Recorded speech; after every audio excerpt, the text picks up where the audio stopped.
የፋኖ ኃይሎች በአገዛዙ ጦር ላይ ከፍተኛ ሰብአዊ ኪሳራ በማድረስ በርካታ ጦር መሳሪያዎችን በምርኮ ገቢ ሲያደርጉ በአምባሰል ትልቁ ምሽግ ተሰብረዋል። በፋኖ በኩል መስዋዕትነት የተከፈለበት ውጊያ ለሰዓታት የዘለቀና በአይነቱ የተለየ መሆኑን የፋኖ ምንጮች ጠቁመዋል። ሞርተር 120 የተሰኘ ልዩ ሜካናይዝድ ጦር መሳሪያ ጭምር በምርኮ ገቢ በሆነበት አውደ ውጊያ አንድ ሻለቃ ኃይል በፋኖ ሙሉ በሙሉ ተመቷል ይለናል የግንባር ዘጋቢያችን። ቀዳሚው የግንባር መረጃችን ነው። የብልጽግና ጦር ወደ ትግራይ ገብቶ የኢትዮ ኤርትራ ድንበር ለመቆጣጠር ማቀዱ ተሰምተዋል። የአየር ድብደባ ስጋቶች እንዳሉም መረጃዎች አመላክተዋል። ህወሓት በበኩሉ ጦሩን በተከዜ ቀጠና አስገብቷል። በጉዳዩ ላይ አንድ ዝነኛ ዓለም አቀፍ ተቋም ወልቃይትን ማዕከል ያደረገ ቀጠናዊ ጦርነት መጥቷል ብለዋል። በስፋት ቃኝተነዋል። ሰዓቱን ጠብቆ ወደ እናንተ ይደርሳል። በአማራ ተወላጅ ዲያስፖራና በአማራ ህዝብ ወዳጆች የሚመራው ዓለም አቀፍ የተቃውሞ ሰልፍ ዘመቻ በተለያዩ የአውሮፓ የሰሜን አሜሪካ ግዛቶች በመካሄድ ላይ ነው። ቀጣይ ተረኛ ካናዳ ሆናለች። የአማራ ማህበራት ጥምረት በካናዳ ከአማራ ተወላጆች በተጨማሪ ካናዳውያን የሰብአዊ መብት ድርጅቶች፣ ፖሊሲ አውጪዎችና የሚዲያ አባላትን የጋበዘበት ሰልፍ ምን መልእክቶችን ይዟል ለሚለው ዜናችን ምላሽ አለው። የብልጽግና ጦር አጋር ተጨማሪ ግዛት መቆጣጠሩ ተሰምቷል። በኢትዮጵያ ድንበር አቅራቢያ በሚገኘው የሱዳን ብሉ ናይል ግዛት ውስጥ ከሱዳን ፈጥኖ ደራሽ ኃይሎች ጋር ጥምረት የፈጠረው የሱዳን ህዝቦች ነጻነት ንቅናቄ ሰሜን 2 ስትራቴጂክ ከተሞችን መቆጣጠሩ ተሰምቷል። የውክልና ጦርነቱ ኢትዮጵያን ማዕከል አድርጓል። ለሰዓቱ የመረጥንላችሁ ዜና ትንታኔያችን ነው። ሰላም ጤና ስጥልን ውድ የጣና ቲቪ ተከታታይ ቤተሰቦቻችን፣ አብራችሁን ስትቆዩ እነዚህንና ሌሎች ዝርዝር መረጃዎችን ታደምጣላችሁ። አክብሮታዊ ግብዣችንን በማስቀደም ወደ ሰዓቱ ዜናና መረጃዎቻችን እናምራለን። የፋኖ ኃይሎች በአገዛዙ ጦር ላይ ከፍተኛ ሰብአዊ ኪሳራ በማድረስ በርካታ ጦር መሳሪያዎችን በምርኮ ገቢ ሲያደርጉ በአምባሰል ትልቁ ምሽግ ተሰብረዋል። በፋኖ ኃይሎችና በአገዛዙ ጦር መካከል የሚካሄደው ውጊያ ዛሬም ቀጥሎ ውሏል። በተለይም በወሎ ቤት አማራ ቀጠናዎች አዳዲስ የውጊያ ግንባሮች መፈጠራቸውን የፋኖ ምንጮች ለጣና ዘጋቢ አረጋግጠዋል። የአፋብን ምኒልክ ዕዝ አሃዶች አንድ ሻለቃ የአገዛዙን ኃይል ሙሉ በሙሉ በመምታት በርካታ ሰብአዊና ወታደራዊ ቁሳዊ ምርኮ እንደቀናቸው ሲያስታውቁ፣ ይህን ውጊያ የተለየ ያደረገው እግረኛ ሰራዊት ና የቡድን የጦር መሳሪያ በምርኮ ገቢ መደረጉ ሳይሆን ሞርተር 120 የሚባል ልዩ ሜካናይዝድ መሳሪያ ውስጥ የሚመደብ የጦር መሳሪያ በምርኮ ገቢ መደረጉ እንደሆነ የፋኖ ምንጮች ለጣና አስረድተዋል። ምኒልክ ዕዝ 104ኛ ኮርና 101ኛ ኮር በመቀናጀት በደቡብ ወሎ ዞን አምባሰል ወረዳ በ011 ቀበሌ ልዩ ቦታው ዳቃና ድብል በተባለ ስፍራ የብልጽግናን አንድ ሻለቃ ኃይል ሙሉ ለሙሉ የመቱበት ውጊያ ትናንት ግንቦት 1 ቀን ከሰዓት በኋላ እንደጀመረ ነው እኒው የፋኖ ምንጮች የገለጹት። ውጊያው በፋኖ ኃይሎች በኩል በመስዋዕትነት የታጀበ እንደነበር የጠቆሙት ምንጮች በአውደ ውጊያው የተመዘገበው ድል ከፍተኛ መሆኑን አስረድተዋል። በአምባሰሉ ውጊያ ከተማረኩ የቡድን መሳሪያዎች መካከል አንድ ሞርተር ከነተተኳሹ፣ 2 ብሬን፣ 1 ስናይፐር እንዲሁም 1 መኪና ሙሉ ያገዛዙ ሬሽን ሲሆን በተመሳሳይ ሁኔታ በውል ያልታወቀ ክላሽኮቭ በምርኮ ገቢ መደረጉን የፋኖ ምንጮች አረጋግጠዋል። በሌላ በኩል ለልዩ ተልዕኮ አገዛዙን የተቀላቀሉ 2 የፋኖ አባላት ከ10 በላይ የአገዛዙን ጥምር ጦር እርምጃ በመውሰድ ቁጥሩ በውል ያልታወቀ ኃይል በማቁሰል ግዳጃቸውን በተሳካ ሁኔታ ፈጽመው ተመልሰዋል ሲል ያስታወቀው አፋብን ወሎ ቤት አማራ ምኒልክ ዕዝ ነው። የምኒልክ ዕዝ ከ101ኛ ኮር 35ኛ ክፍለ ጦር 2 አርበኞችን በልዩ ተልዕኮ መርሳ ከተማ አስርጎ በማስገባት በደርዘን የሚቆጠርን የጥምር ጦሩን አባላት ሞትና ቁስለኛ አድርገው ያለምንም መስዋዕትነት ወደ አህዳቸው እንደተመለሱ ያረጋገጠው እዙ ፋኖቹ የእጅ ቦምብ ኤፍ1 በመጠቀም ግዳጃቸውን እንደፈጸሙ ገልጸዋል። ይህ በእንዲህ እንዳለ አፋብን ቴዎድሮስ ዕዝ 201ኛ ኮር 64ኛ ክፍለ ጦር በነማይ 2 አምባ ዲቢሳ ቀበሌ ሸበል በረንታ ወፍትማ አቦ ቀበሌ ስቦ የመምታት ኦፕሬሽን ፈጽመዋል። 64ኛ ክፍለ ጦር በሁለት አምባ ዲቢሳ ቀበሌ የደፈጣ ጥቃት በመሰንዘር በመርገጭ ንዑስ ከተማ የአገዛዙ ምርጫ ቅስቀሳ እንዳይካሄድ አድርጓል ያሉት የፋኖ ምንጮች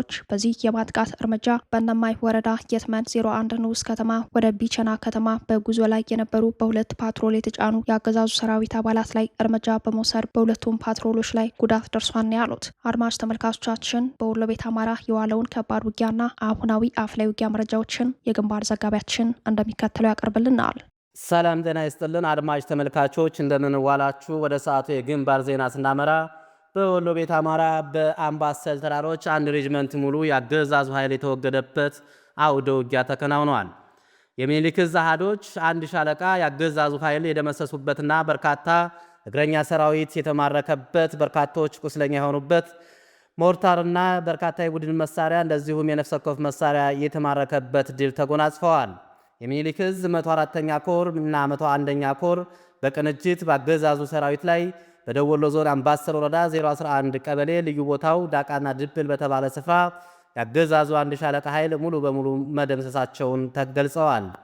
ያገዛዙ ኃይል በደቡብ ወሎ ዞን አምባሰል ወረዳ ልዩ ቦታው ዳቃና ድብል እየተባለ በሚጠራ ስፍራ ግንቦት 1 2018 ከ35ኛ ክፍለ ጦር እንደዚሁም ከ104ኛ ኮር 24ኛ ክፍለ ጦር እና 23ኛ ክፍለ ጦር ያገዛዙን ሰራዊት ሙሉ በሙሉ በማስወገድ ከ48 በላይ የነፍስ ወከፍ መሳሪያ መውሰዳቸውን አርበኛ ዳንኤል አስረስ የ23ኛ ክፍለ ጦር የጦር አዛዥ ለጣና ሳተላይት ቲቪ ገልጾልናል።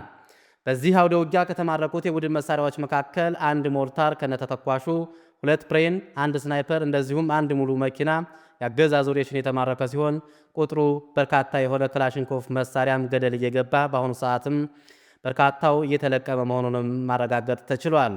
በአውደ ውጊያው ሙሉ ቀን የቀጠለ ሲሆን በዚህ አውደ ውጊያ 1 ሬጅመንት ሙሉ ያገዛዙ ሰራዊት ሲወገድ በዛሬው ዕለትም የ3 ቀበሌ ህዝብ ተሰብስቦ ያገዛዙን አስክሬን በአማራ ወግ ባህል መሰረት እየሰበሰበና ስርዓተ ቀብሩን እየፈጸመ መሆኑን ደግሞ ከአካባቢው ነዋሪዎች የደረሰን መረጃ ያመላክታል።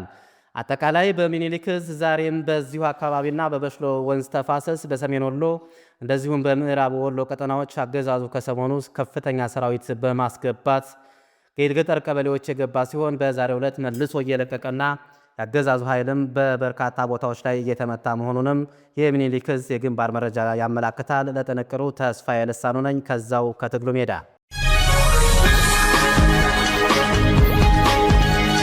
ብልጽግና ጦር ወደ ትግራይ ገብቶ የኢትዮ ኤርትራ ድንበርን ለመቆጣጠር ማቀዱ ተሰምተዋል። የአየር ድብደባ ስጋቶች እንዳሉም መረጃዎች ፍንጭ ሰጥተዋል። ህወሓት በበኩሉ ጦሩን በተከዜ ቀጠና አስገብተዋል። መሽቶ በነጋ ቁጥር የሰሜን ኢትዮጵያ ወታደራዊ ውጥረት ከመርገብ ይልቅ ወደ መባባስ በመሻገር ላይ ነው። ለውጊያ አንድ ምክንያት ብቻ የሚቀራቸው ሁለቱ ኃይሎች ከፍተኛ የጦር ስምሪት ላይ ናቸው። የውጊያው ዋዜማ ላይ እንዳለን ወታደራዊ የእንቅስቃሴ ሁኔታዎች ያሳያሉ የሚሉት የጉዳዩ ተከታታዮች በአዲስ አበባና በመቀሌ ከሚካሄዱ መድረኮች በተጨማሪ በአማራና አፋር ተዋሳኝ አካባቢዎች ያሉ ወታደራዊ ውጥረቶችን በማሳያነት ያነሳሉ። ህወሓት ወታደራዊ የማዘዣ ማዕከሉን ወደ አክሱም ከተማ ባዞረበት ሁኔታ ባለፉት 2 ቀናት በአዲስ አበባ አንድ ወታደራዊ ስብሰባ መካሄዱ ተሰምተዋል። ብልጽግና ከምርጫ በፊት ወደ ሙሉ ውጊያ መግባት እቅድ እንደሌለው የቀደሙ መረጃዎች ቢያሳዩም የህወሓት ወታደራዊ እንቅስቃሴ ሁኔታዎችን ሊቀይራቸው ይችላል ነው የሚሉት የመረጃው ምንጮች። በአዲስ አበባ የተካሄደው ስብሰባ ብልጽግና ወደ ውጊያ በሚገባበት ወቅት የጦርነት እቅዱን በቀድሞ የህወሓት ጄኔራሎች ለመምራት የወሰነ በሚመስል መልኩ የዘመቻ ዝግጅቱን የተመለከተ እንደሆነ ነው የተጠቆመው። የቀድሞው የህወሓት ቁልፍ ሰው የአሁኑ የአብይ አህመድ የምስራቅ አፍሪካ ጉዳዮች አማካሪ ጌታቸው ረዳ የቀድሞ ጓዳቸው ደብረጽዮን ገብረ ሚካኤልን የመከራ መሪ ከሚል ትችታቸው ጀምሮ የአብይ አገዛዝ የሚወስደው እርምጃ ተቀባይነት እንዲያገኝ ዲፕሎማሲ መስራታቸውን ቀጥለዋል። ይህ ከጽሁፍ ዝግጅት እስከ ስልክ ውይይቶች፣ ከፊት ለፊት ውይይት እስከ መድረክ ምክክር ድረስ የዘለቀ እንቅስቃሴ ውጊያው በዓለም አቀፉ ማህበረሰብ ሊፈጥር የሚችለውን ጫና ለመቀነስ ያለመ እንደሆነ ነው የተመላከተው። ሌላኛው ፖለቲከኛ አብርሃም በላይ በበኩላቸው በአዲስ አበባ የሚገኙ የቀድሞ የህወሓት ጄኔራሎችና የፖለቲካ አመራሮችንና የተመረጡ ባለሀብቶችን በመሰብሰብ ማወያየታቸው ተሰምተዋል። በአዲስ አበባ ባካሄዱት ስብሰባ ላይ ባሰሙት ንግግር የብልጽግና ጦር ወደ ትግራይ ገብቶ የፌዴራል መንግስት ትግራይን ለመጠበቅ ያለውን ቁርጠኝነት በተግባር ያሳያል ማለታቸው የብልጽግና ፕሮፓጋንዲስቶችን በቅብብል መረጃውን ሲያሰራጩት ተስተውለዋል። ከዚህ በተጨማሪም የኢትዮጵያን ድንበሮች በመከላከያ ሰራዊት ብቻ ይጠበቃሉ። ለዚህም መከላከያ ሰራዊት የትኛውንም የውጭ ኃይል ከኢትዮጵያ ጠራርጎ ያስወጣል ያሉ ሲሆን የአብይ ባለስልጣን የሆኑት አብርሃም በላይ በንግግራቸው ላይ እንዳመላከቱት በትግራይ በኩል ገብቷል የተባለው የኤርትራ ጦር ለማስወጣት የተያዘው እቅድ በቅርብ ይፈጸማል። ከዚሁ ጋር ተያይዞ ተደጋጋሚ የጦር ጀቶች ቅኝት በሚታይባት መቀሌ የአየር ድብደባ ስጋቶች ያየሉ ሲሆን በትግራይ የአየር ጥቃት የሚፈጸመው በወንጀለኞች ላይ ብቻ በማነጣጠር እንጂ በንጹሃን ላይ አይደለም የሚል መረጃ በጎን እንዲወጣ መደረጉ ቀጣዩን እርምጃ ያመላከተ ሆኗል።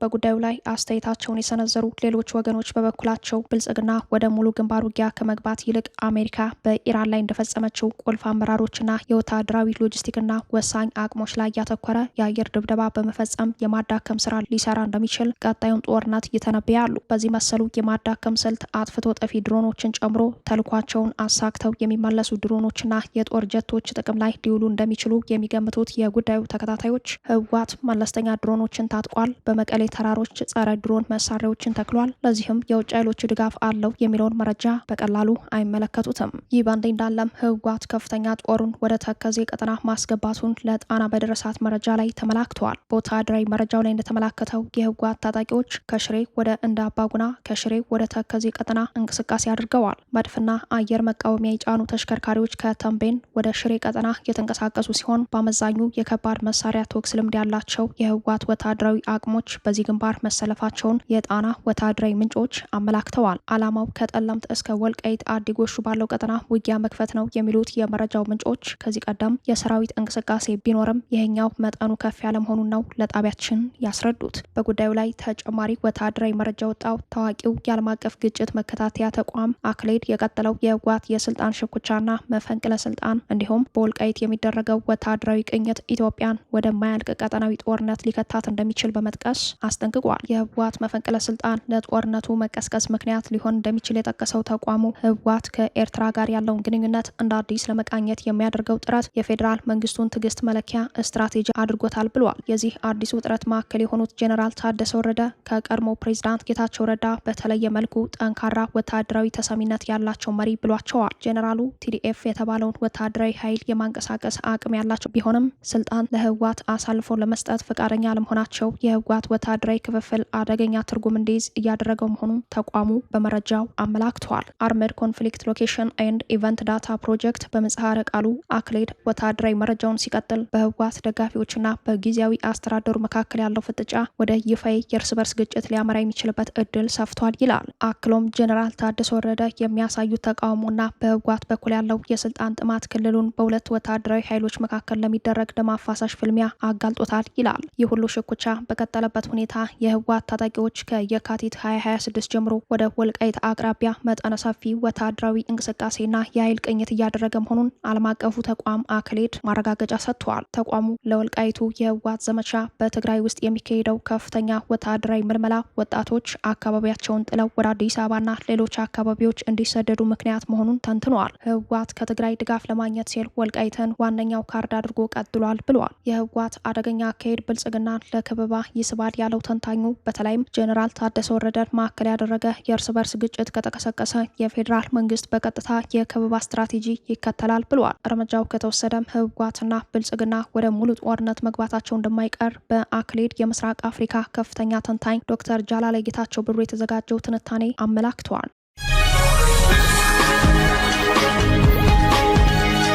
በአማራ ተወላጅ ዲያስፖራና በአማራ ትግል ወዳጆች የሚመራው ዓለም አቀፍ የተቃውሞ ሰልፍ ዘመቻ እንደቀጠለ ነው። ቀጣይ ተረኛ ካናዳ ሆናለች።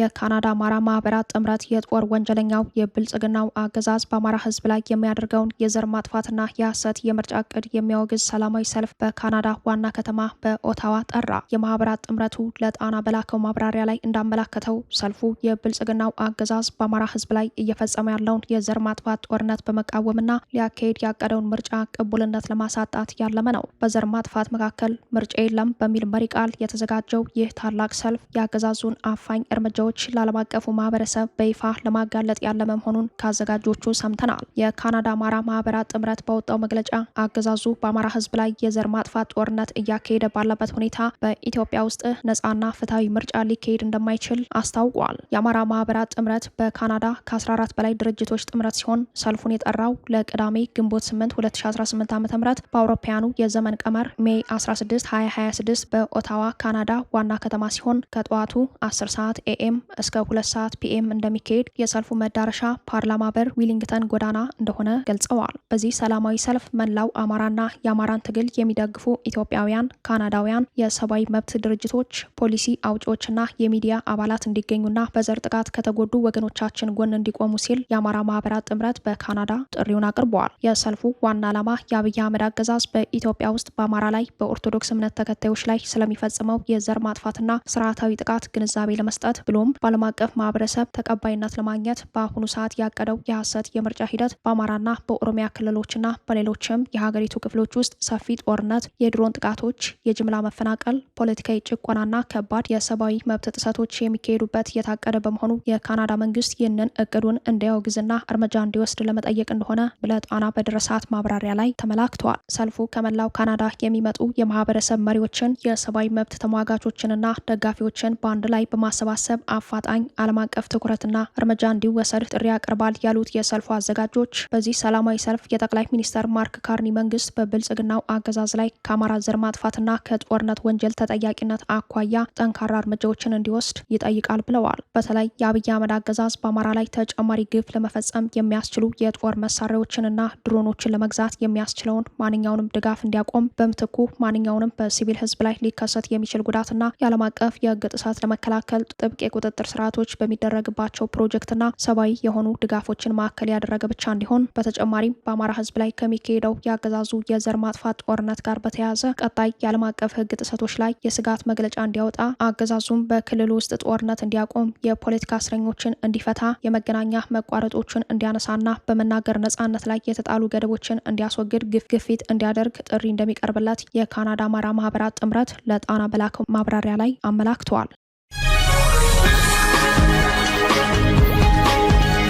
የብልጽግና ጦር አጋር ተጨማሪ ግዛት መቆጣጠሩ ተሰምቷል። የውክልና ጦርነቱ ኢትዮጵያን ማዕከል አድርጓል። የሱዳን ብሔራዊ ጦር በሰማይና በምድር ጦሩን ወደ ኢትዮጵያ ግዛት በስፋት እያሰማራ ባለበት በዚህ ወቅት ሌላኛው ተፋላሚ ኃይል ተጨማሪ ግዛት መቆጣጠሩ ተሰምተዋል። በኢትዮጵያ ድንበር አቅራቢያ በሚገኘው የሱዳን ብሉ ናይል ግዛት ውስጥ ከሱዳን ፈጥኖ ደራሽ ኃይል ጋር ጥምረት የፈጠረው የሱዳን ህዝቦች ነጻነት ንቅናቄ ሰሜን 2 ስትራቴጂክ ከተሞችን መቆጣጠሩን ዘ ሱዳን ታይምስ ዘግቧል። ዱካንና ካራን የተሰኙ ከተሞች በአማጽያኑ እጅ መውደቃቸውን ያረጋገጠው ዘገባው ይህ ስልታዊ ስርገት በጄኔራል አልቡርሃን በሚመራው የሱዳን መደበኛ ሰራዊት ላይ ከፍተኛ ጫና ይፈጥራል ብሏል። ኢትዮጵያን ማዕከል ያደረገው ውጊያ በከፍተኛ ፍጥነት በአደገኛ ሁኔታ መቀጠሉን መረጃዎች ያሳያሉ። የአማጺው ቡድን ጦር በአካባቢው የነበረውን የመንግስት ሰራዊት በማባረር ቀሪ ወታደሮችን እስከ ምሽት ድረስ ያሳድድ እንደነበር የሚገልጹ የምስል ማስረጃዎችንም በጀብድ ይፋ አድርጓል። ይህ ወታደራዊ እንቅስቃሴ በተለይ ለኢትዮጵያ አዋሳኝ ድንበር ልዩ ትኩረት የሚሰጠው መሆኑን ያመላከተ ነው። በጉዳዩ ላይ የአካባቢው የጦር አዛዥ አዋድ ባላ አልፊል እንደገለጹት በአሁኑ ሰዓት አማጽያኑ የሱዳን መንግስት ሰራዊትን ትጥቅ በመማረክ ወደ ሆር ሐሰን አካባቢ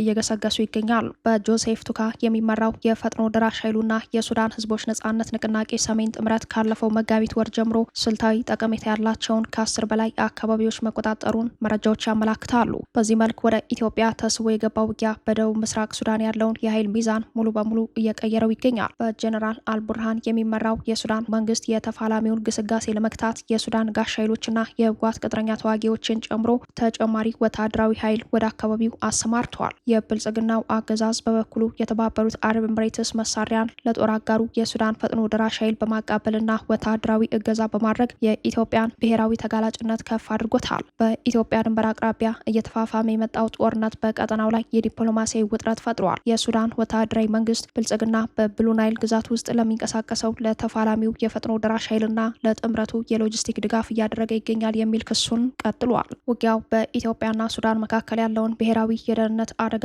አባብሶታል። ከስጋት ወደ አደጋ የተቀየረው ይህ ሁኔታ በድንበር የቀጠለው የጦርነት ቀጠና እየሰፋ መምጣት ለቀጠናዊ መረጋጋትና ለስደተኞች ፍልሰት ዓለም አቀፉን ማህበረሰብ ያሳሰበ ጉዳይ ሆኗል። ከሁሉም በላይ ለኢትዮጵያውያን የኩራት ምንጭ የሆነው ታላቁ የኢትዮጵያ ህዳሴ ግድብ የሚገኝበት ቀጠና የጦር ሜዳ እንዳይሆን ተጨባጭ ስጋት ፈጥሯል። የእስካሁኑ ውጊያዎች ከህዳሴ ግድብ ብዙም በማይርቁ ቀጠናዎች የተካሄዱ መሆናቸው ብሔራዊ አደጋው ተጨባጭ ለመሆኑ ማሳያ አድርገው የሚያቀርቡት የቀጠናው ተንታኞች የብልጽግናው አገዛዝ የጦርነት ፖሊሲ ውጤት እንደሆነ ያስረዳሉ። የተባበሩት አረብ ኤምሬቶች በጦር አጋሯ የብልጽግናው አገዛዝ ፍቃድ በቤንሻንጉል ጉምዝ አሶሳ ዞንና በምስራቅ ወለጋ ዞን 2 የጦር ሰፈሮችን ለፈጥኖ ድራሽ ኃይሉ መገንባቷ ይታወቃል።